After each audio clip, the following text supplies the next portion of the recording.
Hi everyone, Pooka here.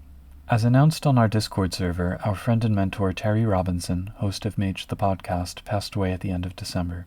Terry was a central figure to our community, so this has come as a heavy blow that we're all still grappling with, but we wanted to take the opportunity to express our condolences for his loved ones. The outpouring of mutual support over the past week has been truly astounding, and for my part, it encourages me to draw inspiration from Terry's boundless energy and willingness to connect people and create stuff. I hope that all of us who knew him will share that way of honoring his memory. To that end, even though it's winter regnum, we are going to release some content here and there in the coming weeks to stay engaged with you all, beginning with this minisode. May it be a gift to you that kindles dreams. This is Changeling the Podcast.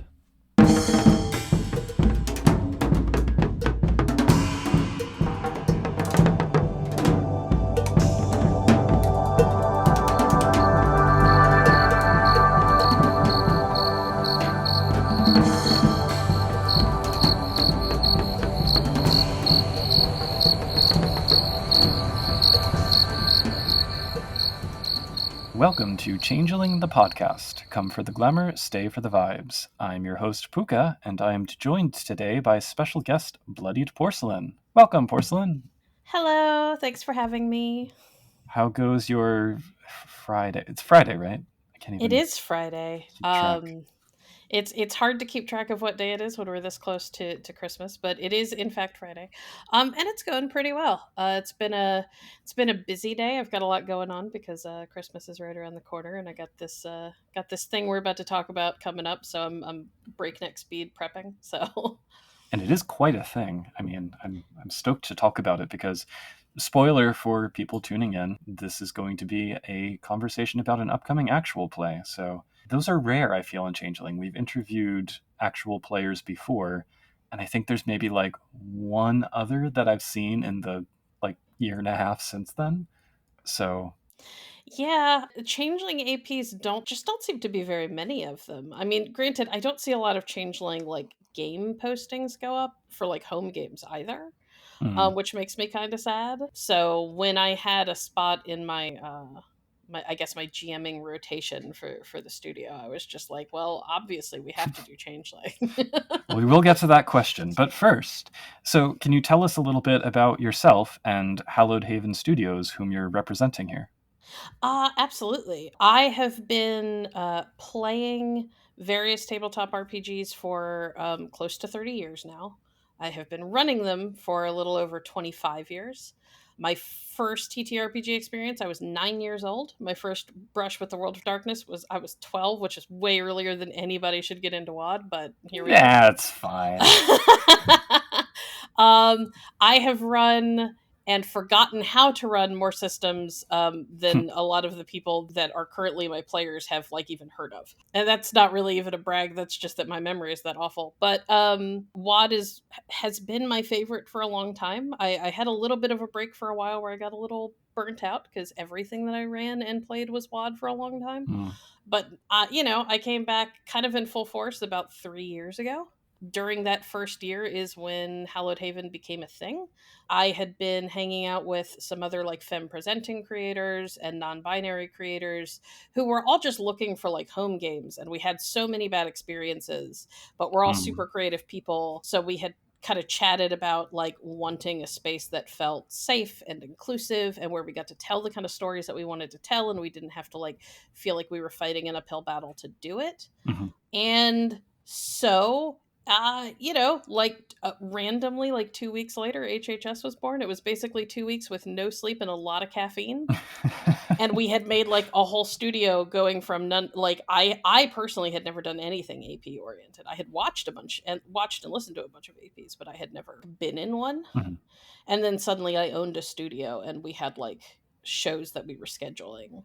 And we had a group of people who were there to be players / actors, and I was just like, this is amazing. And now it's 2.5 going on 3 years later, and we're still here. We've run most of the WoD splats. I think the only ones we're missing now, we had a very, very briefly lived mage game that got canceled after a couple of episodes. So we need to do another mage game. It's on the to-do list. We just got to find time.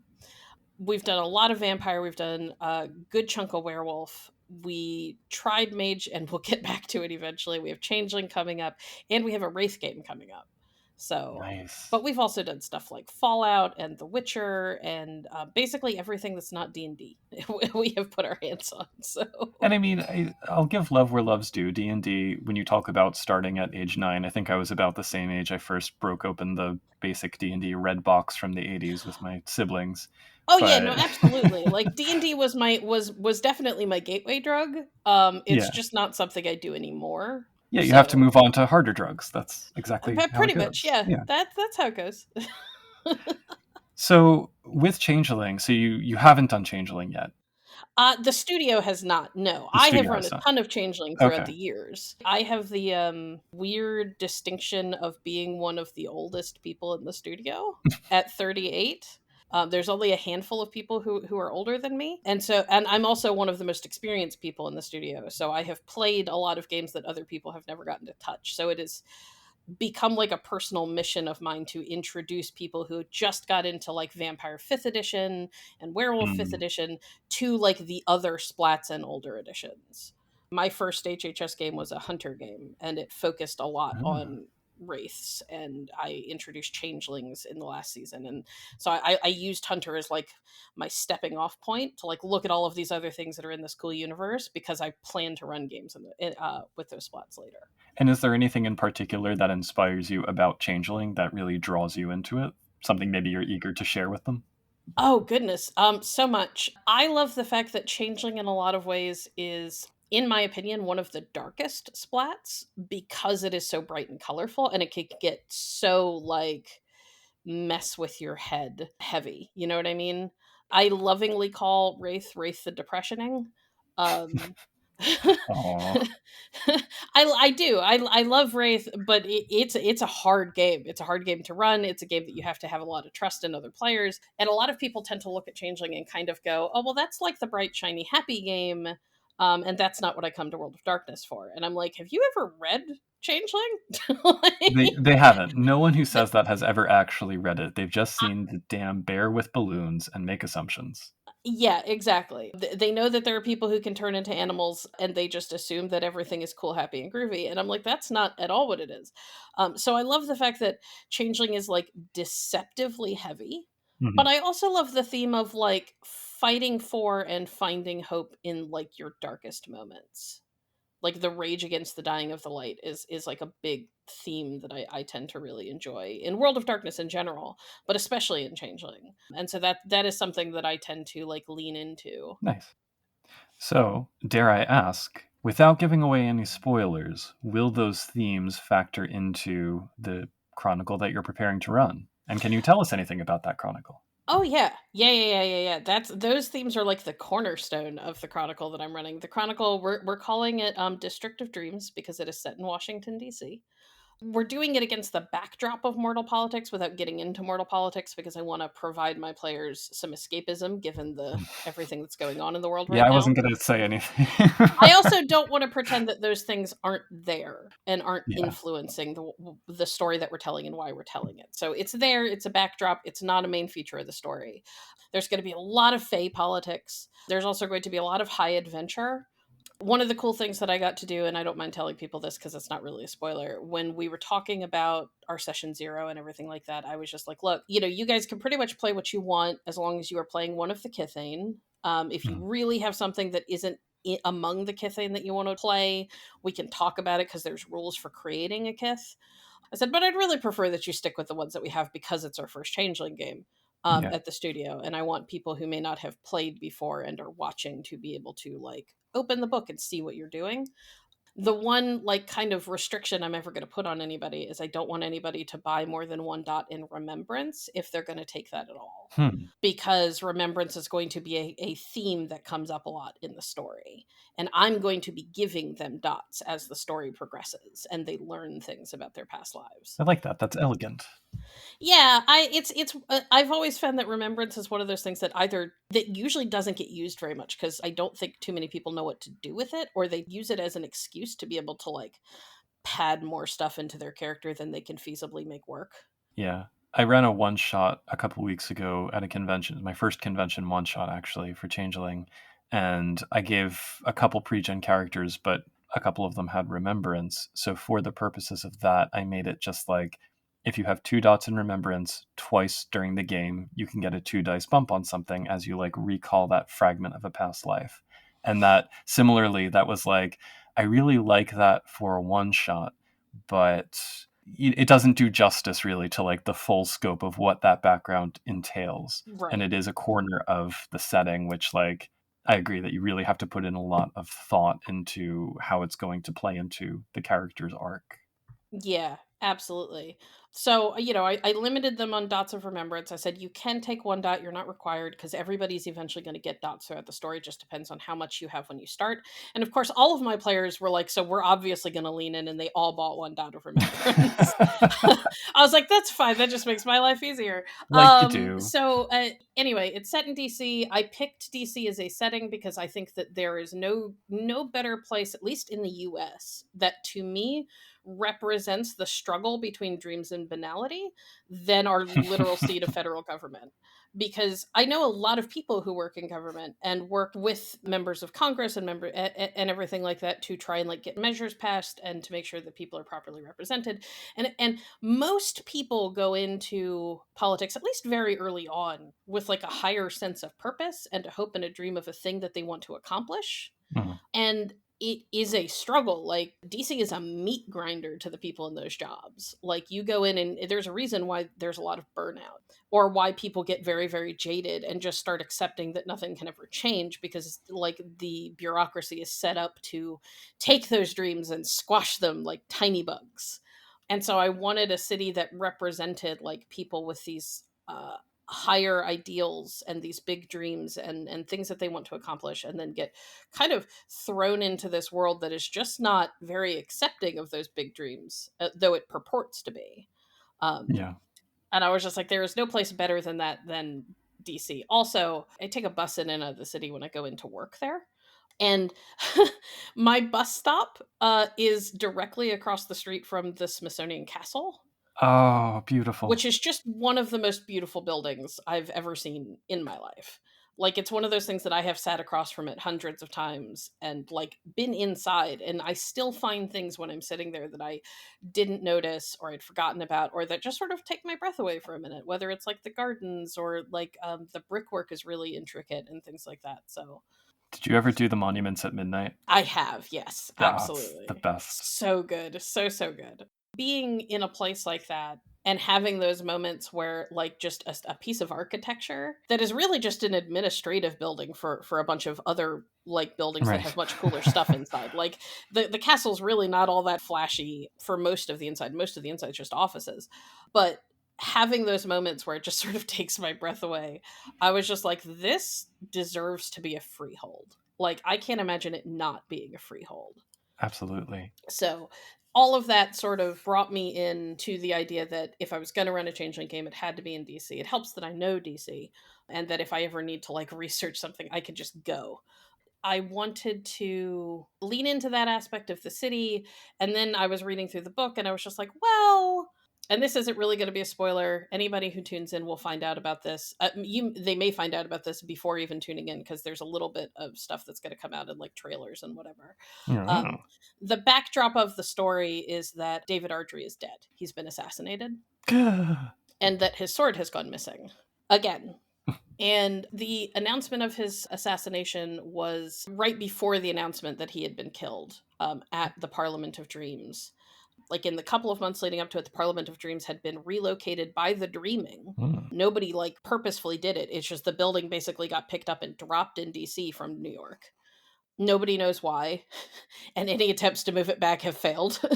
The Dreaming has opinions, and nobody else gets a say. That's fair. And so at the Parliament of Dreams, there was this massive moment where all of these people were kind of congregated, and there were like these big debates and stuff going on like that, and everybody stopped, and all at once, everybody present started reciting what was effectively and very clearly, as it was happening, a prophecy, like in tandem together. And then as the prophecy wrapped up and people kind of like snapped out of it, one of the members of the King's Guard marches in and says, the High King is dead. Long live the High King. That guy just can't catch a break, can he? No. So there's a lot of like, well, what's going to happen now? People in the past have said that they're going to honor the fact that David Archer's already picked his heir, but does anybody ever really do that when the chips are down? Mhm. So there's going to be like some questions about who takes over. So there's just like this really heavy like backdrop of all the maneuvering going on top of just the dreaming being weird and having all of these bizarre things that don't typically happen suddenly all happening at once. So in relation to that, in terms of the previous heirs, it's interesting you say, long live the High King, because I'm like, but all of his heirs are queens. Right. So how much of the canon material, if any, or external material are you drawing on? Because in Kingdom of Willows, we get the barest of write-ups for DC, and there's really very little else. So are you using any of that? I am using as much of it as I feel that I can. I don't want to give away too much because I have changed some stuff Sure. for entertainment value or whatever, but I am using as much of it as I can. I'm using most of what they gave me. I am using, Mhm. but there are a couple of things that I have tweaked. Obviously, I've killed off one of the major NPCs in the setting, as so Again. it's not all going to be perfect. But yeah, I think I'm using most of it. I can't really think of anything heavy other than David Ardrey dying and the Parliament of Dreams being in DC and not New York. Those are the big things that I've like changed. And part of that was just for the sake of ease. The Parliament of Dreams is kind of a big deal, but I don't want the players having to shuttle back and forth. But there's also story reasons that I can't get into. So Mhm. Well, I won't press on any, particular bits that may be revealed over the course of the actual play. Which reminds me to ask, how many episodes are you actually doing for it? So I don't know what the total number of episodes count is going to be, but Okay. typically the way that HHS does our shows is we do almost all of our shows are multi-season shows, and seasons rank in Ah. at about 10 episodes. So I do 10 4-hour episodes every Friday until my season is up, and then I get a break and somebody else takes over for a while, which is nice because I'm running 3 games for HHS right Oh, now. jeez. Yeah, so having time off every once in a while is good. I don't know what vacations are. That's typically how it goes. We do 4-hour episodes for 10 episodes for one season. I don't know how many seasons we're going to have. Minimum 3, but there's a good chance that with a game of this size and with the cast that I have, there's a pretty good chance we could end up at like 5 plus. I won't go so far as to say that's the way to do it, because never having actually run an actual play on my own, I don't want to say like, oh yeah, take on even more work. But I do think that if you get into the spirit of the story and the characters are enjoying, or sorry, the players are enjoying it and the audience is loving it, and you're coming up with more ideas, why not sustain it as long as possible? Oh yeah, absolutely. The story that I have could easily go on for like 10 seasons, but Yeah. I am betting probably around 5 is where we will probably come in. My Hunter game was only planned to be like a 1 maybe 2 season thing, and it ended up being 3, and we have a epilogue coming up Mhm. that I want to do to wrap up some loose ends. I'm running Scion First Edition with one of the other shows that I'm doing, and we just wrapped up our 3rd season, and I have like 8 seasons planned for that because my players are crazy. All of Just them. I mean, all players. yeah, Players, we yeah. love you, but sometimes. Sometimes they make me want to pull my hair out just a little bit, but I love them anyway. Yeah. So aside from limiting remembrance dots, are there any other changes to the rules that you'll be using, or are you pretty much straight up using like the C20 core rules as written? I'm pretty much planning to use the C20 core rules as written. There's always a chance during play that I find a mechanic just doesn't work well, especially for like an actual play thing, but until I'm in the moment, I'm unlikely to know for sure. Mhm. So, as of right now, the plan is to stick to the C20 core rules as they're written with as little variation as possible, with the exception of the remembrance thing, which is for story purposes. But in the event that we run across something that just doesn't translate well during a session, or I find takes up too much time, I may homebrew some shortcuts. Mhm. But that's about it. Yeah, makes sense. Yeah. Especially because you're limiting it to Cathane.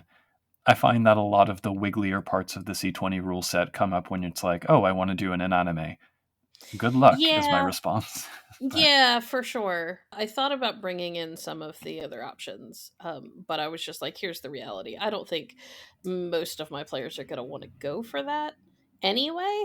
And their rules tend to be kind of wibbly wobbly, and I've got several newer players. Like, I've got a couple of experienced players, but most of my players are very new to the system.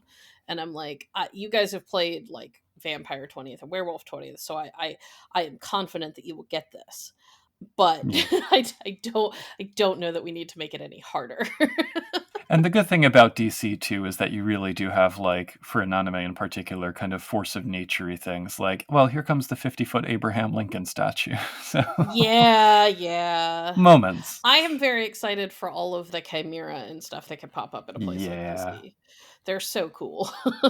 You reminded me when you were talking about the castle. So the first time I went as a kid, I was probably like 8 or 9 years old, and we visited the Smithsonian. I remember going to this unassuming little round kiosk next to the castle, and we went in, and there's just a desk with a staircase going down, and you go down and down and down, and suddenly you're in like a 3-floor underground Asian art museum, and it was just so incredible. Like, as a kid, this Yep. underground world of incredible art. So yeah, that's those little moments of glamour, I think, kind of offsetting the banality that you talk about with people getting jaded. I like the asynchronicity of that in the district, where it's not like, I mean, certainly there could be glamour in the halls of power, but in my experience from when I've lived there and when I visited, that's never where I got it from. So Yeah, no, that's fair. anyway, so the big question, where and when and how will people be able to watch or listen? Awesome. So if you want to watch live, you could find us at twitch.tv/Hallowed Studios. And that's on Friday starting January 10th. We start at 8 p.m. Eastern and we run until about midnight. If you can't catch us live, I know Fridays are really busy for some folks. You can always find us over on YouTube at Hallowed Studios. We also release all of our APs as podcasts. It Nice. takes about a week after the initial episode goes up for the first one to air, or for the first one to be up on podcast. It can take us a day or two to get them out to like all of the platforms, but we usually get them up pretty quickly. And hopefully there should be less of a delay with this, because before we even do our first episode, our first live episode on Twitch, we have prologues that are coming out, one for each player. Mm, Those are going to release the week leading up to the 10th. We're going to put out one every day starting, I think, Sunday. nice. Yeah, so I'm really excited for that. And we're basically anywhere you can find podcasts once the podcast cuts are up. And depending on when this episode comes out, I'm not going to promise that I'll have any consciousness before the new year to like edit this together, but certainly within the first couple days of January. So anything that's available at that point, including all of the links just mentioned, will be in the show notes to this episode. Excellent. So are there any other bits we should know or future projects that you'd like to call out? Oh, goodness.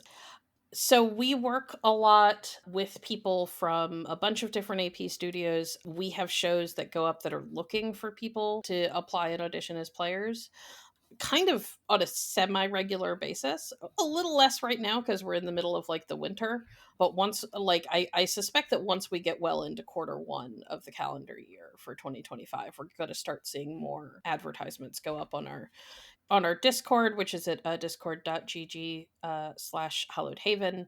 You can find all of our current and past shows are listed on our website at hallowedhavenstudios.com. We've got a Werewolf 20th game that's also coming up in January. Ooh, Um, another rarity, frankly, in the yeah, actual play. it's not just another werewolf game. It's a second season of one of our werewolf games. Nice. We have another werewolf game that's coming up later on next year, but that hasn't really, we haven't done much with that yet. And we have a Wraith game coming up in April. So make sure that you tune in to our Twitch. You can back us on Patreon at patreon.com/Hallowed Haven Studios. And just thanks for listening. And we look forward to having more people join our community. Huzzah! And I will piggyback off of that list of media to mention that for Changeling the Podcast, even though it is the midst of our winter regnum and we've gone a little bit quiet for a couple of months, you can still chat with us on Discord at discord.me/CTP. Send us an email at podcast@changelingthepodcast.com. We're on Facebook and YouTube under Changeling the Podcast. You can support our Patreon at patreon.com/changelingthepodcast, or ping us on Mastodon at dice.camp/@changelingpod, which is always like such a weird URL to say. Mastodon is strange. You can figure it out, though. I think that's everything I have, so thanks again, Porcelain, and I, for one, look forward to this show. I am very excited for it, and I hope you tune in. Yes, and until then, dream safe, dream strong! Those curious about how the confounding nature of Fey geography might manifest need look no further than the street plan of Washington, D.C., elegant on paper, pleasant for carriages, unholy nightmare for everybody else. Local changelings have learned to deal with it, but more importantly, they've long since recognized that trods are always a more efficient way of getting around than, say, the Red Line. And appropriately for winter regnum, may the Tuatha help you if you're ever trying to get from point A to point B after a heavy snowfall, a fact that has led more than one Pooka prankster to let some magic rip over the city. Nevertheless, there are many fine museums and monuments and whatnot, so if that's where the journey leads you, the agita of getting there might be worth it. On the subject of worth, we hope our show has brought you a bit of delight, and we are grateful for those who lend their support to make it happen. Foremost among these are our patrons, who get a shout-out like so: Derek, Dorcadus, Elorus, Eabol, Jason Vines, Oreo, Raz Caboose, Sanjiger, Sija, Simon Strand, Terry Robinson, and Victor Torre. If you'd like to join their ranks, visit www.patreon.com/changelingthepodcast, but know that we also appreciate reviews on the podcast listening platform of your greatest convenience, or calls to your local congressperson to coerce them into donating. Just don't tell them we told you to do that. With that, as the new year turns over, may your spirits be bright, remember to unleash the contract art with care, and until next time, keep on dreaming.